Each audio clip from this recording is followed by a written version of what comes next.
Everyone, most importantly, a strong rank. This morning I found out that apparently there's talk about retaking Crimea. Not only the borders of 1991, well, actually they include Crimea, but also a march on Crimea, only not for salt, but for Crimea itself. A little digression. And by the way, it's not Zelensky, not Yermak, not any of those powerful leaders talking about this, but a retired US general, Hodges. Moreover, he has been used as a talking head in Kiev for quite a long time, apparently voicing these very ideas. Before we start, I'll show you how in Odessa they're not afraid at all. Actually, sorry, this isn't Odessa, it's already Zhytomyr.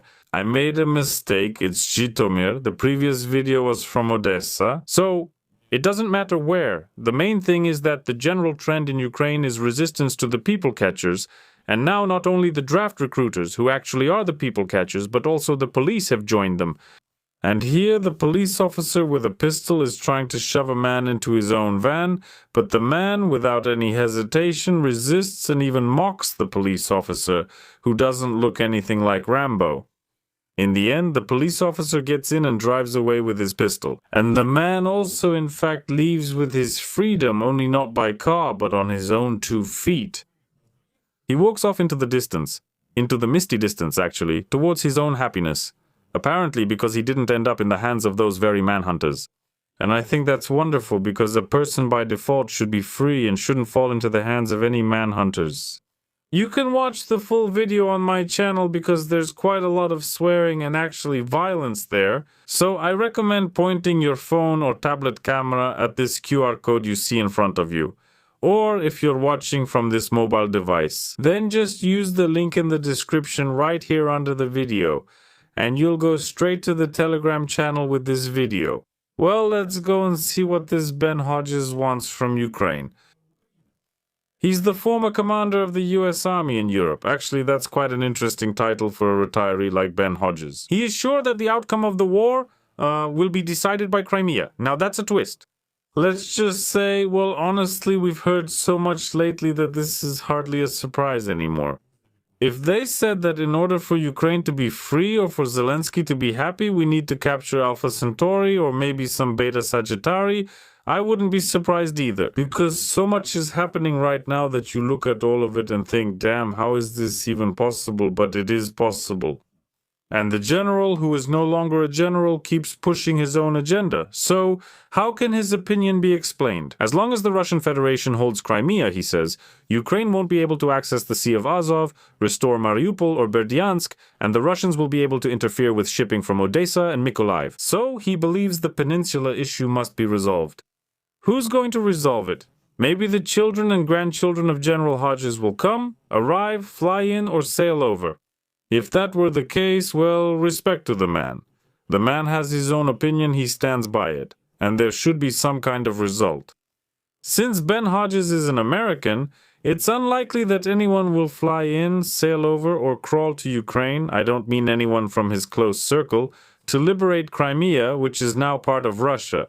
So why say this on camera? Well, probably just for the sake of saying something catchy, to get into, as they say, the headlines of Ukrainian newspapers and maybe get a reward, or maybe just to think about how good you look and how well you speak. And so you give an interview to someone and that's it.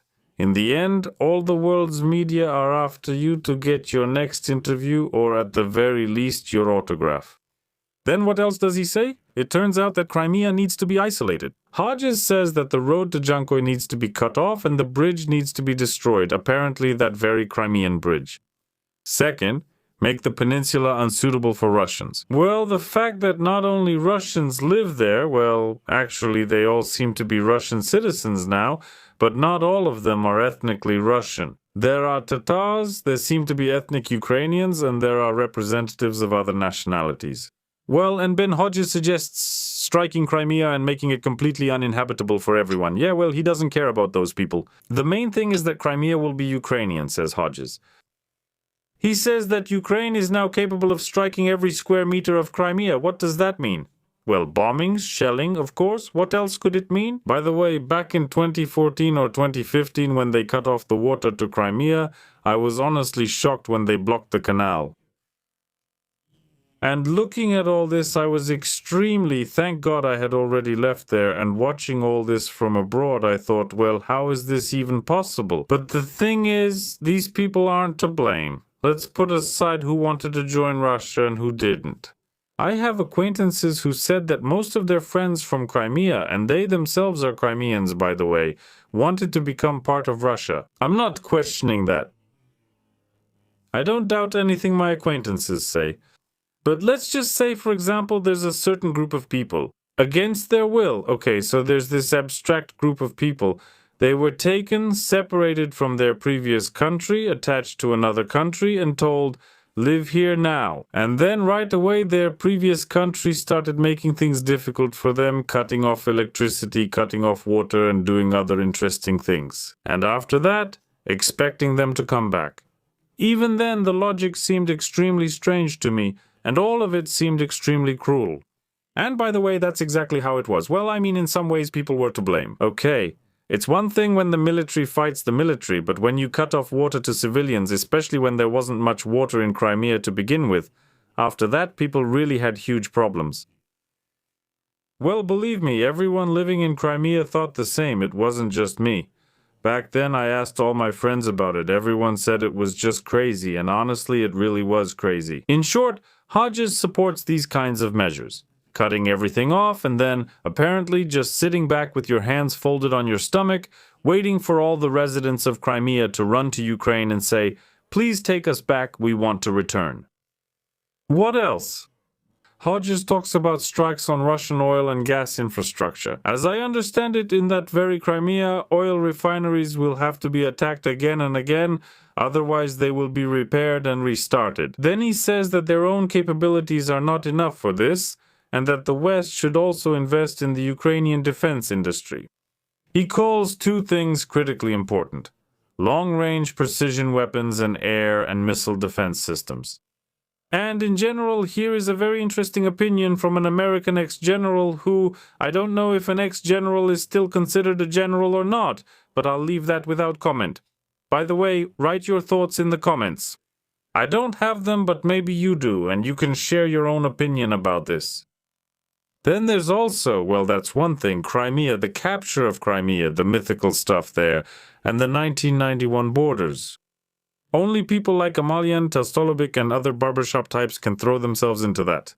And naturally, to achieve one victory after another, especially when you're fighting somewhere in the Okip restaurant, that's where you'll rack up victory after victory. How many bowls of borscht you'll eat, probably with some sour cream and with some pork fat, and there's even a crouton spread with garlic. It's just amazing. As for ordinary people, not those sitting in the Okip restaurant, a collapse is possible. In the summer it's all about water and sewage.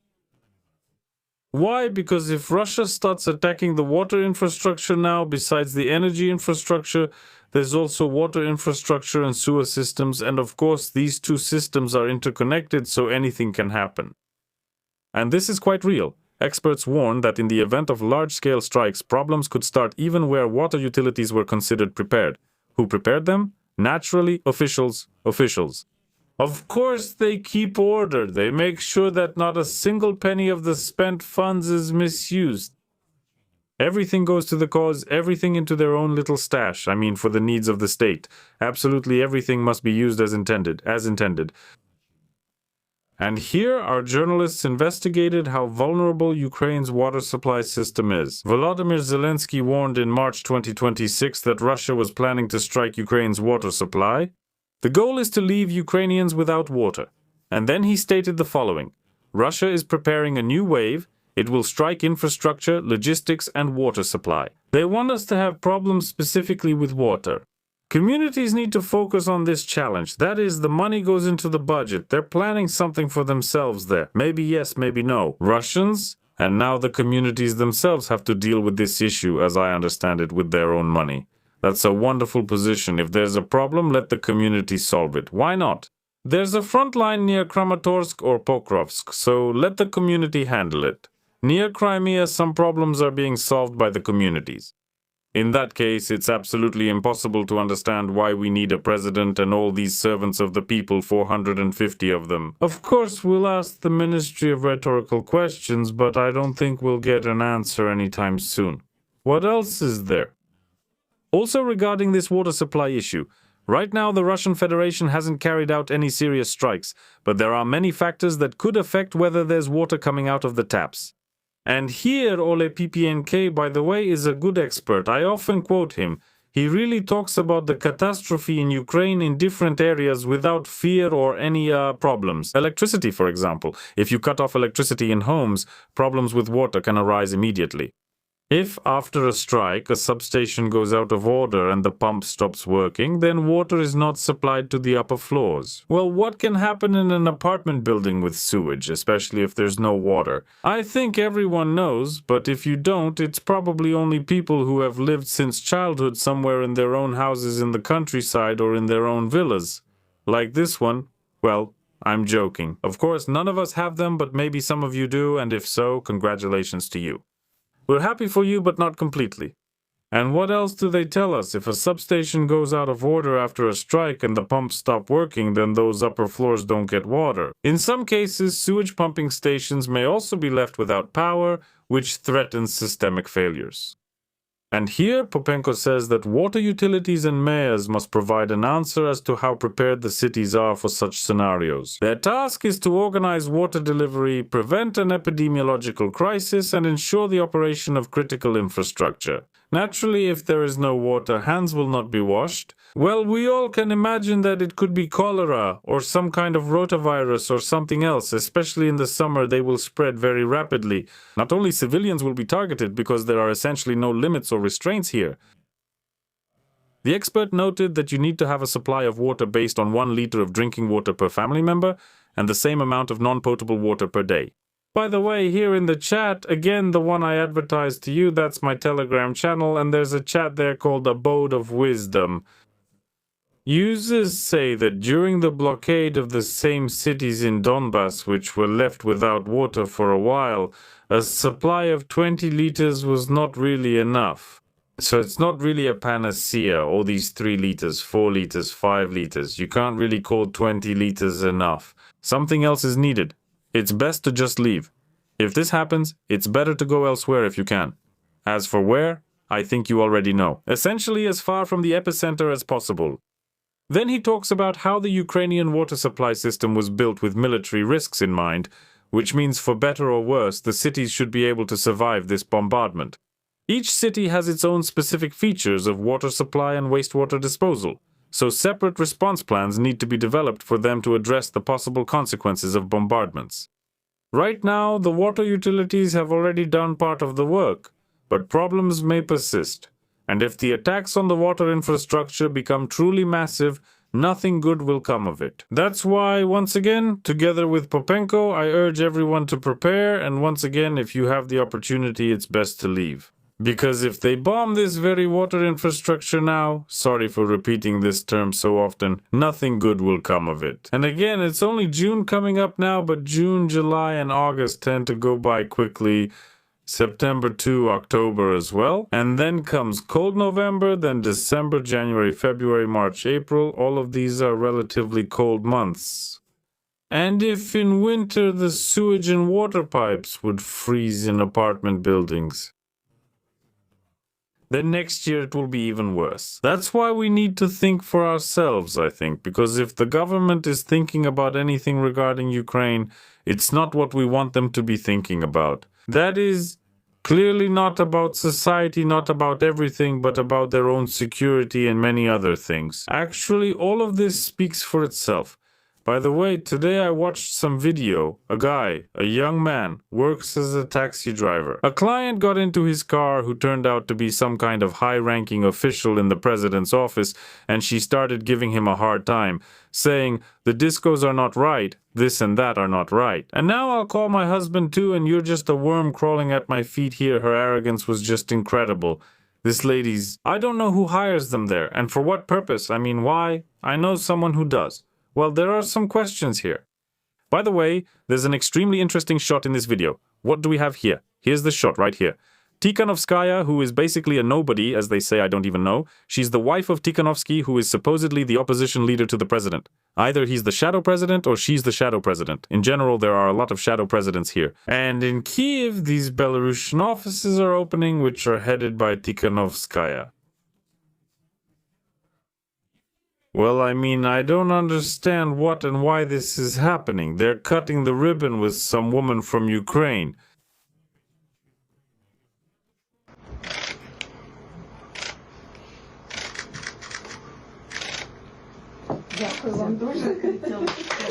Wonderful, the Embassy of Rus in Ukraine has been reopened.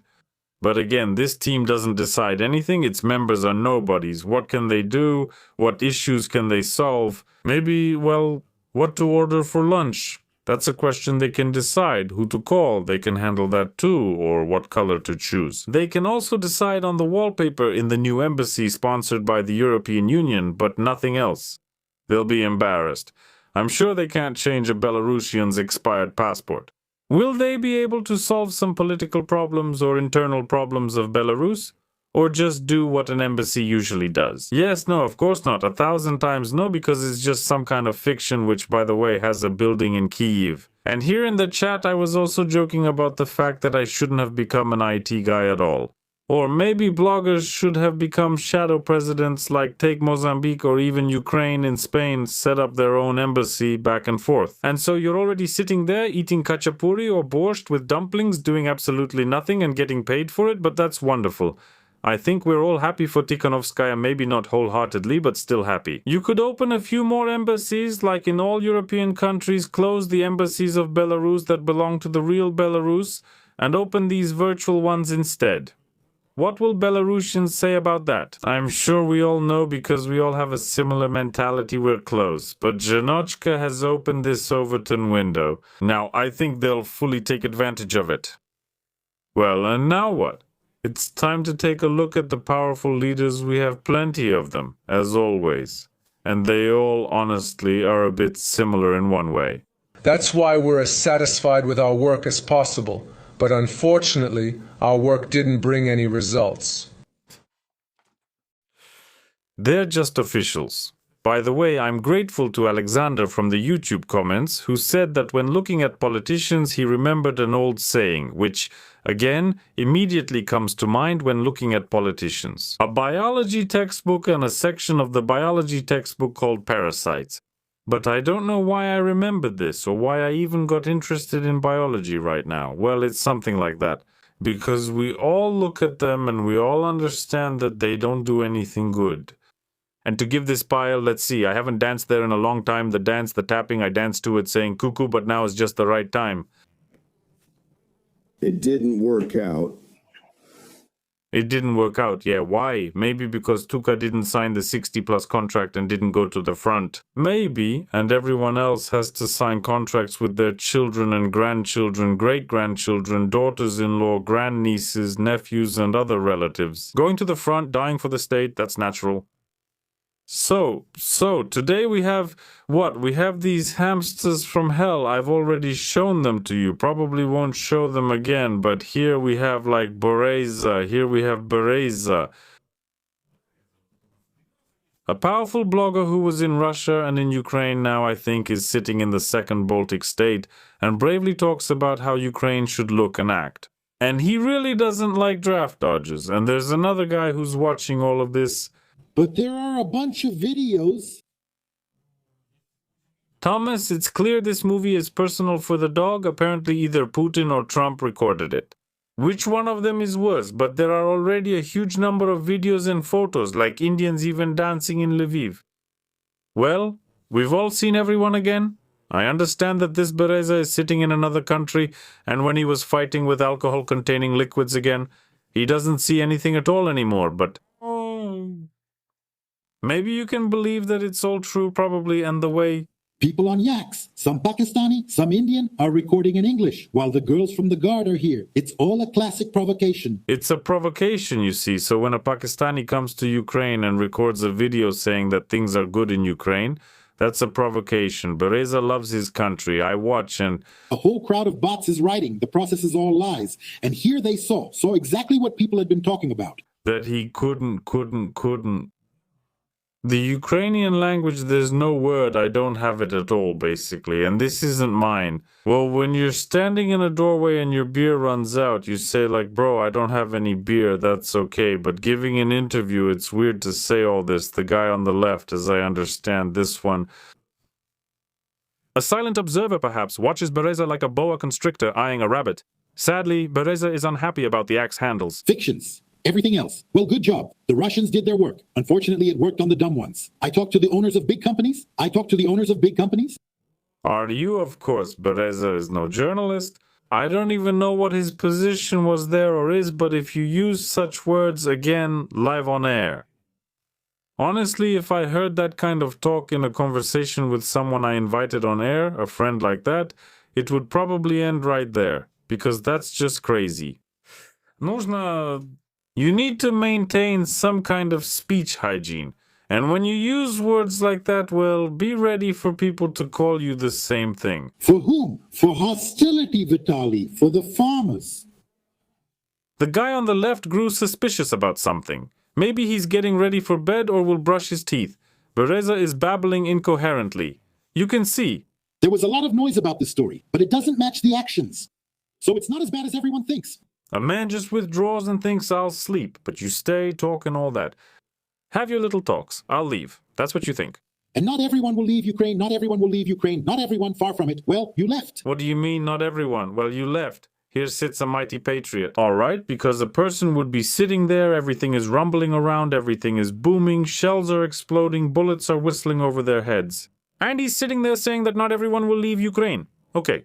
But when a draft dodger who left Ukraine, God knows when, for Europe, of all places, sits there and says that not everyone will leave Ukraine, well, listening to that, well, it's extremely strange. That's one hell of a stretch. We have 5 times more people than needed, not a shortage. 10 times. Or 20 times. Especially if you gather all those who want war, both abroad and those running around saying things about borders, or like this Hodges said, that we need to capture Crimea, and then there will be an immediate victory. Well, in that case, I think it really will be 5 times more than necessary, but otherwise no, there are fewer and fewer people. And now official agencies have already said that about 20 million Ukrainians remain. And what? What is it about? Bereza is babbling, being either in Austria or in Lithuania. In general, somewhere over there, it's absolutely impossible to tell. Well, and what about us? We're wrapping up, and what rating will the power-o-meter give to what's happening? Well, pretty powerful. The power-o-meter in general was created for exactly that, to measure the power in this world. But if it's powerful, then it's telling the truth. Goodbye, everyone.